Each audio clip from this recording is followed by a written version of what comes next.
po jako akawuwo. Ebbanga lya myezi 6 lyeyambisiddwa okubangula abayizi bano mu nteekateeka ya gavumenti ey'okubangula abayizi mu misomo egy'emikono ogamba ng'okkanika, okwokya ebyuma wamu n'ebirala, era ng'abayizi ababanguddwa basoose kusiima nteekateeka eno nga kw'otadde n'okunnyonnyola ebyo bye bayize. Esooka nayize manyi kye bayita okuteerako brakes ku mmotoka, okusala kye bayita sintaheedi okuteerako sintaheedi ku mmotoka n'okusiba engine.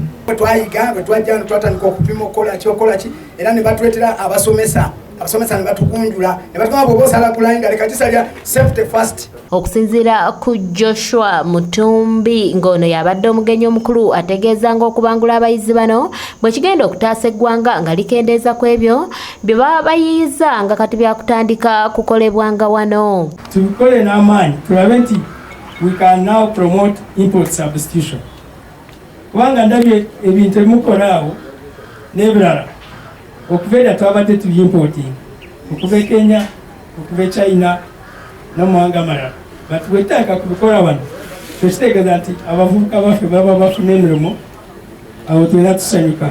Dr. Ruth Biyinzika nga yakulira okubangula abayizi mu nteekateeka ya Skills Development Facility ategeezezza nga gavumenti bwe yawaayo ssente ezisoba mu bukadde 15 okusobola okubangula abavubuka. Njagala mbagambe nti programu eno si yaffe nga private sector, programu ya gavumenti. Gavumenti yatuwa obuvunaanyizibwa okukola programu eno era egenda nga etalaga buli wamu okuyamba abantu okufuna emirimu egy'omu mikono.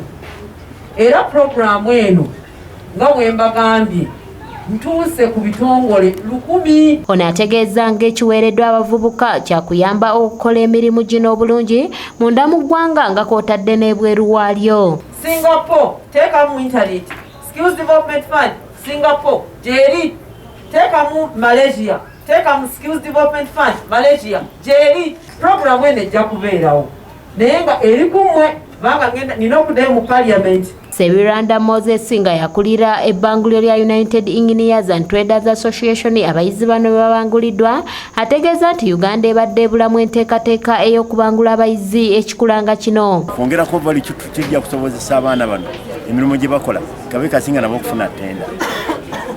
Tuganza okitunuulira nga kyekizibu nnyo Uganda kyeyibadde erina ku mafuta ndwadde batuuza okugenda e Pakistan okunona abayindi bajje bakole ate nga mu mazima abantu basobola okukola wano enjawulo ebaddemu tebalina document.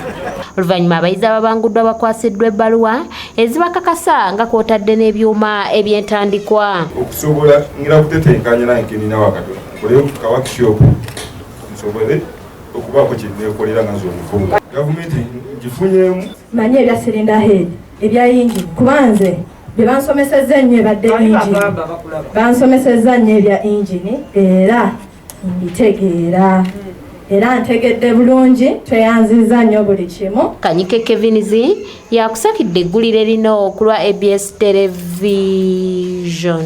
Ebbaluwa DIT gyekuwa esobola okukola mu nsi yonna beera mumalirivu osavinga eggwanga.